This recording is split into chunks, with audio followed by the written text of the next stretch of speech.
ఏదైతే అంబటి రాంబాబు గారి ఇష్యూ జరిగిందో, ఆ ఇష్యూ కాడి నుంచి ఒక విషయాన్ని మాత్రం తెరపై తెస్తారండి.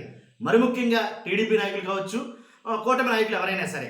ఏంటా అంశం అంటే గనక, ఏ గతంలో మీరు చేయలేదా? పట్టాభి విషయం ఏం జరిగింది? పట్టాభి విషయంలో ఏం జరిగింది అని అడుగుతున్నారు. తెలుసు కదా మీకు, పట్టాభి అనే ఆయన ఏదైతే జగన్మోహన్ రెడ్డి గారి గురించి కొన్ని అనుచితమైనటువంటి వ్యాఖ్యలు, కొన్ని బూతులైతే మాట్లాడడం జరిగిందో, అప్పుడు ఏం జరిగిందో మొత్తం మీకు తెలుసు. ఇప్పుడు అంటే టీడీపీ నాయకులు కావచ్చు, గౌరవ ముఖ్యమంత్రి గారి కాడి నుంచి మ్యాక్సిమం అందరూ చెప్తున్న విషయం ఏంటంటే, గతంలో పట్టాభి విషయంలో ఏం జరిగింది, మీరంతా వెళ్ళి టీడీపీ ఆఫీస్ పైన దాడి చేయలేదా, ఇదే చెప్పుకుంటూ వస్తారు. అసలు అప్పుడు ఏం జరిగింది, దానికి దీనికి పోల్చడం ఏంటి అసలు, అదేంటి ఇదేంటి నాకు అర్థం కాదా. కాబట్టి దానికి దీనికి తేడా ఏమున్నాయి అనే దాని మీద మనం డిస్కస్ చేయబోతున్నాం. కాబట్టి పట్టాభి వర్సెస్ అంబటి అని చూసుకుంటే కనుక, అప్పుడు జరిగింది ఏంటి, ఇప్పుడు జరిగింది ఏంటి, దానికి దీనికి ఉన్న తేడాలు ఏంటి, అసలు ఏది తప్పు ఏది ఒప్పు అనే దాని మీద మనం మాట్లాడదాం. ఫస్ట్ అయితే కనుక కొంచెం వీడియోలు ఎంత ఉన్నా సరే ఓపెన్ చేసి చూడండి, వీడియోతో సహా పెట్టి మరీ విందాం. మనం ఫస్ట్ లైక్ చేయండి చెప్తాను. రాష్ట్రం మొత్తం తెలియాల్సిన నిజాలు, ఎందుకంటే పట్టాభికి అన్యాయం జరిగింది, అప్పుడు మీరు టీడీపీ ఆఫీస్ మీద దాడి చేశారని అంటారు. అసలు అప్పుడు ఏం జరిగింది, అసలు పట్టాభి మాట్లాడిన మాటలేంటి, తర్వాత అంబటి ఈయన ఏం చేశాడు, ఈయన మాట్లాడినటువంటి మాటలేంటి, కాబట్టి ఎవరిది తప్పు అనే దాని మీద మనం మాట్లాడబోతాం. లైక్ చేయండి, లైక్ చేసే ఇన్ఫర్మేషన్ ఎక్కువ మంది షేర్ అవుతుంది. కొత్తగా మన ఛానల్ చూస్తే పక్కాగా సబ్స్క్రైబ్ చేయండి, మీ అమూల్యమైన అభిప్రాయాన్ని కామెంట్ రూపంలో తెలియజేయండి. అప్పట్లో ఏం జరిగిందంటే, టీడీపీ ఆఫీసులో కూర్చుని పట్టాభి అన్న ఆయన మాట్లాడుతూ ఏంటి, ఆయన నోటుకు వచ్చిన మాటలైతే మాట్లాడారు. అది నేను చెప్పడం కాదు, బోసిడికే ఇలాంటి పదాలు అందరూ చాలా మంది గుర్తుండే ఉంటాయి. కానీ నేను చెప్పడం కాదు, కానీ ఆ వీడియో డైరెక్ట్ ఇక్కడ పెడతాను నేను. ఆ పట్టాభి గారు మాట్లాడిన మాటలు మీరు వినండి. విన్న తర్వాత ఆయనకి ఈయనకి తేడా ఏంటి, ఆ విషయానికి ఈ విషయానికి సంబంధం ఏంటి అసలు అర్థమైందా మీకు, దాని గురించి మాట్లాడదాం మనం. ఒకసారి ఆ వీడియో పెడదాం, ఒకసారి కట్ చేసి చెప్తారు. ఆ వీళ్ళందరికీ నోటీసులు ఇవ్వయా? ఆ తాడేపల్లి ప్యాలెస్ దద్దమ్మకి చెప్తా ఉన్నా, అరే బోసడీకే, నీకు దమ్ముంటే తెలంగాణ పోలీసులకి ఎవరో నోటీసు, నువ్వు తమిళనాడు పోలీసులకి ఇవ్వ నోటీసు, యూపీ పోలీసులకి ఇవ్వ నోటీసు, గుజరాత్ పోలీసులకి ఇవ్వ నోటీసు, నీ గుంటూరు ఎస్పీకి ఎవరా బోసడీకే నోటీసులు? నక్క ఆనంద్ బాబు ఇస్తారా నువ్వు నోటీసు? ఒక దత్తమ్మలాగా, ఒక చవటలాగా తాడేపల్లి ప్యాలెస్ లో కూర్చుని బోసడీకే నువ్వు నోటీసులు ఇస్తావా? రాష్ట్ర యువత భవిష్యత్తుతో ఆటలాడుకుంటూ మత్తు పదార్థాల వ్యాపారం చేస్తూ అప్రమత్తంగా ఉండండి, మన రాష్ట్ర యువతని కాపాడండి అని చెప్పి మాట్లాడితే నువ్వు నా ఆనంద్ బాబు గారికి ఇస్తారో నోటీసులు? బోసడీకే యూజ్లెస్ ఫెలో. చేతిలో పోలీస్ డిపార్ట్మెంట్ ఉంది కదా అని చెప్పి నీ ఇష్టానుసారం ఆడుకుంటావు నువ్వు? మనిషివేనా అసలు నువ్వు? ఈ పాలేరుగాడిని ఆడిస్తున్నటువంటి ఆ పబ్జీ దొర, ఆ తాడేపల్లి ప్యాలెస్ లో కూర్చుంటాడు పబ్జీ దొర. ఆ పబ్జీ దొరకి చెప్తా ఉన్నా, మీకు నిజంగా దమ్ముంటే గంజాయి అక్రమ రవాణా చేస్తున్నటువంటి స్మగ్లర్ల పైన చూపించండి మీ ప్రతాపం. విచ్చలవిడిగా గంజాయి సాగు చేస్తున్నటువంటి ఆ గంజాయి స్మగ్లర్ల పైన చూపించండి మీ ప్రతాపం. మాకు నోటీసులు ఇవ్వటం కాదు, మీకు దమ్ముంటే ఇతర రాష్ట్రాల పోలీసులకి ఇవ్వండి నోటీసులు. తెలంగాణ నుంచి వస్తారు, తమిళనాడు నుంచి వస్తారు, బెంగళూరు పోలీసులు మాట్లాడతారు, యూపీ పోలీసులు మాట్లాడతారు, గుజరాత్ పోలీసులు మాట్లాడతారు. నర్సీపట్నం నుంచి ఎగేసుకుంటూ వచ్చేసారు అర్ధరాత్రి పూట.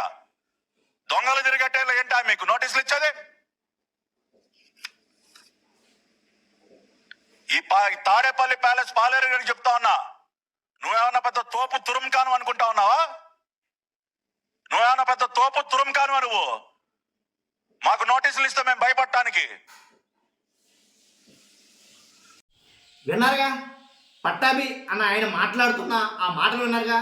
రే జగన్, అరే దద్దమ్మ, అరే తాడేపల్లి ప్యాలెస్లో ఉంటున్న చవట దద్దమ్మ, ఇలాగే మాట్లాడాడు ఆయన. పట్టాభి గారు ఇలాగే మాట్లాడాడు, ఇవే మాటలు మాట్లాడారు, మీరు విన్నారు ఇప్పుడు. కాబట్టి ఆ మాటలకి కోపం వచ్చినటువంటి కార్యకర్తలు, కొంతమంది అభిమానులు వెళ్ళి టీడీపీ ఆఫీస్ పైన దాడి చేశారు, రాళ్ళు రువ్వారు, ఏంటి మొత్తం ఆ టీడీపీ ఆఫీస్ అద్దాలు కుర్చీలు అవి వదలగొట్టారు. ఇది జరిగింది, అంతే కదా. ఎందుకు జరిగింది అని అంటే కనుక, పట్టాభి గారు మాట్లాడిన మాటలు. అలా మాట్లాడడానికి పట్టాభిని ఎవరైనా తిట్టారా? ఆయన్ని ఎవరైనా తిట్టారా? ఆయన్ని లకారంతో నకారంతో ఎవరైనా బూతులు తిట్టారా? లేదుగా. కానీ ఇక్కడ జరిగిందేంటి, అంబటి రాంబాబు గారు జరిగిందేంటి ఒకసారి మీరు అబ్జర్వ్ చేస్తే మీకు అర్థమవుతుంది క్లియర్గా. ఆయన అక్కడ ఏం తిట్లా, పట్టాభి గారిని ఎవరు ఏం తిట్టలేదు అక్కడ. ఎవరో లకారం ఉపయోగించి నువ్వు అలాంటోడుగురా, నకారం ఉపయోగించి నువ్వు అలాంటోడుగురా అని ఆయన తిట్లా.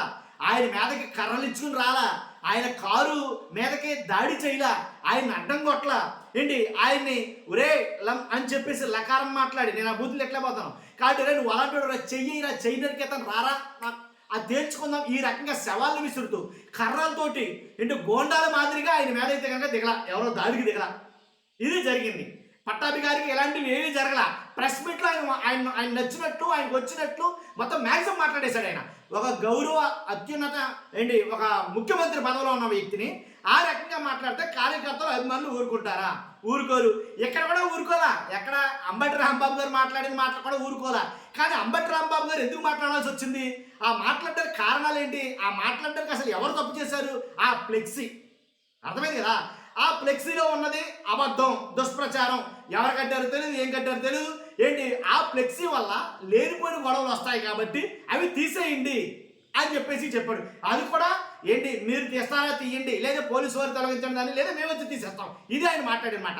ఆ మాట మాట్లాడినందుకు అది తీయకుండానే గుడికెళ్ళి వస్తున్నటువంటి ఆయన మీద, ఆయన కారు మీద దాడి చేశారు, దౌర్జన్యం చేశారు.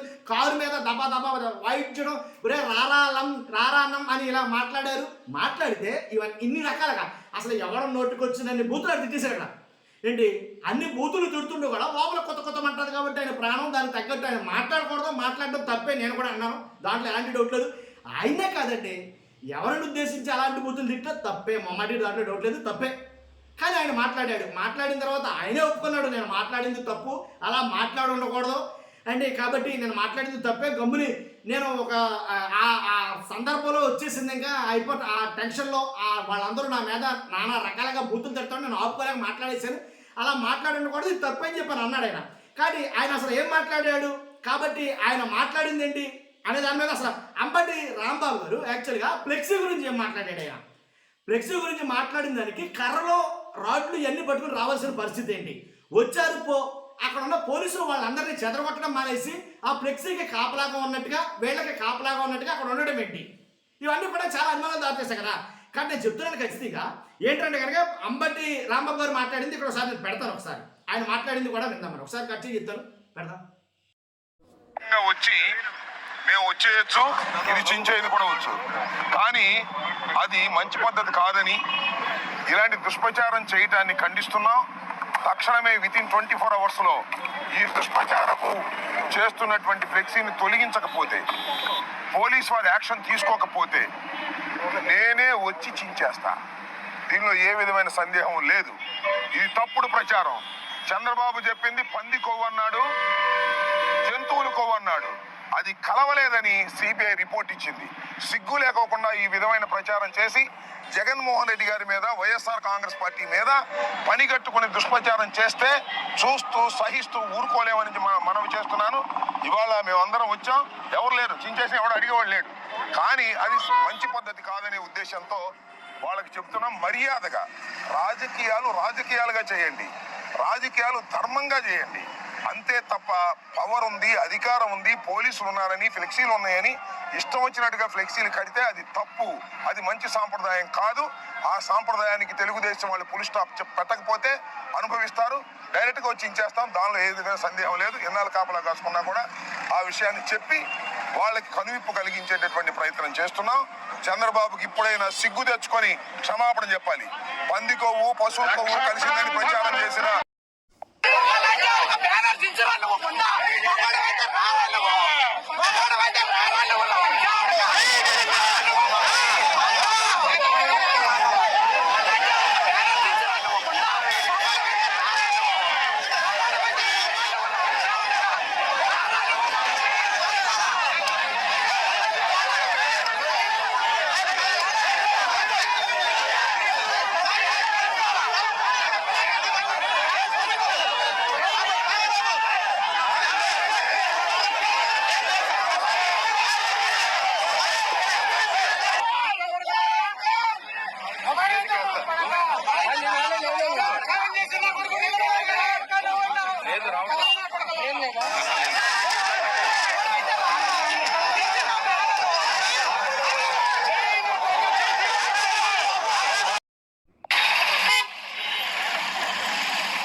విన్నారుగా, అంబటి రాంబాబు గారు మాట్లాడిన మాటలు కూడా మీరు విన్నారు. ఆయన మాట్లాడేది ఏంటి, ఇక్కడ ఈ ఫ్లెక్సీ తీసేయండి, 24 గంటల్లో తీయకపోతే కనుక మేమే చింపేస్తాం అని అన్నాడు ఆయన.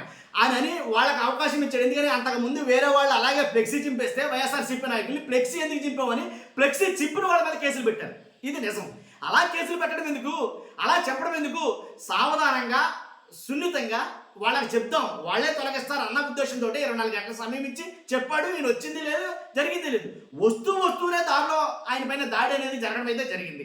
కాబట్టి ఆ దాడిలో ఆయన ఒక హీట్ ఆఫ్ ద మూమెంట్లో ఆయన కొన్ని మాటలు అయితే మాట్లాడేశాడు. ఆయన ఆ మాటలు మాట్లాడటం వల్ల అప్పుడు తర్వాత ఒక దాడి అయితే జరిగింది. ఆ దాడి ఏ రకంగా జరిగిందో ఏంటో మీరు చూశారు ఆల్రెడీ.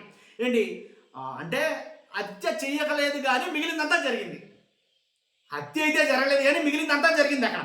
కాబట్టి ఇక్కడ మనం మాట్లాడాల్సింది ఏంటంటే, పట్టాభి గారికి అలా జరిగినప్పుడు ఆయన మాట్లాడినప్పుడు వెంటనే పోలీసులు ఎంతమంది అయితే వైఎస్ఆర్సీపీ కార్యకర్తలు వాళ్ళు వచ్చి అద్దాలు బద్దలు కొడితే వెంటనే పక్కనే ఉన్నటువంటి ఆఫీసు ఎవరైతే పోలీస్ ఆఫీస్ ఉందో, డీజీపీ కార్యాలయం ఉందో, వాళ్ళంతా వచ్చి వెంటనే సద్దుమణించారు. అక్కడ వాళ్ళందరినీ చెదరగొట్టేశారు. చెదరగొట్టేసి ఎవరు లేకుండా విద్యుత్ కొన్ని నిమిషాల్లోనే మొత్తం సద్దుమణిగిపోయింది అక్కడ. ఇక్కడ అది జరగల. అర్థమైందా? అక్కడ జరిగింది, అక్కడ చూపించినటువంటి యాక్షన్ ఇక్కడ చూపించాల, నో యాక్షన్. పోలీసులు ఓన్లీ ప్రేక్షక పాత్ర అయితే వహించారు. వైఎస్ఆర్సీపీ వాళ్ళు నెత్తు నూరు బాధకు చెప్తున్న మాట ఇదే. పోలీసులు దగ్గర నుండి కొట్టించారు, పోలీసులు ఫ్లెక్సీ కాపలా కాశారు, పోలీసులు కర్రలు పట్టుకుని వచ్చిన వాళ్ళని అలా చూశారు. కర్రలు పట్టుకుని రావడం ఏంటి, మారణాయుధాలతో రావడం. కాబట్టి వచ్చిన వాళ్ళు మీరు ఎందుకు ఎంతమంది వచ్చారు, అసలు ఇక్కడ మీకు పనేంటి, మీరు ఎందుకు నించున్నారో అని అడగకపోగా, వాళ్ళని చెదరగొట్టకపోగా అలా చూస్తూ ఉండిపోయారు. ఆ ఉన్న జనమంతా రాంబాబు గారి కారు అలా రావడం, ఆ కారు మీద వీళ్ళు దాడి చేయడం, దబామని కారుని కొట్టడం, ఏంటి లోపల ఉన్న వాళ్ళని నంభాష ఉపయోగించి మాట్లాడడం, ఇదంతా దారి తీసింది. దారి తీయడంతో ఆయన ఒక మూమెంట్లో ఆయన మాట్లాడడం జరిగింది, తప్పుగా మాట్లాడడం జరిగింది, బూతులు తిట్టడం జరిగింది. దాని పర్యవసానం ఇంటి దగ్గర ఏం జరిగింది, ఆఫీస్ ఏం జరిగిందో మొత్తం మనం చూసాం. ఇంకా అదంతా మనం చెప్పుకోవసలా కాదు. నేను ఇక్కడ అనేది ఏంటంటే, అదే యాక్షన్ ఇక్కడ తీసుకుని ఉంటే కనుక సరిపోనేమని అనిపించిందండి, నేను చెప్పాలనుకుంది. కాబట్టి దీంట్లో మీరు చూస్తే కనుక పట్టాభి గారికి జరిగింది, అంబటి గారికి జరిగింది ఒకటి కాదు, రెండు వేరు. అసలు దానికి దీనికి సంబంధమే లేదు అసలు. అర్థమైందా? ఆయన ఎవరో పట్టాభి గారిని ఎవరు కూడా తిట్టలేదు, లంభాష వాడలేదు, నంభాష వాడలేదు, ఆయన మీద దాడి చేయలేదు. దాడి చేస్తే ఆయన మాట్లాడదు. చాలా సావధానంగా అలా కూర్చుని ఓ ప్రెస్ మీట్లో ఫటామని కొన్ని వ్యాఖ్యలు అయితే కనుక ఇసిరాడు ఆయన జగన్ గారి మీద. ఏంటి బాసుడికే అని, తర్వాత నువ్వు చవట దద్దమ్మని ఇలా రకరకాలుగా ఆయన మాట్లాడేశాడు ఆయన. కాబట్టి దానికి దీనికి పోల్చడం నాకు ఎందుకో సరికాదని అనిపించింది. మేబీ ప్రేమ కామెంట్ రూపంలో తెలియజేయండి. ఫస్ట్ అయితే లైక్ చేయండి. Thank you very much.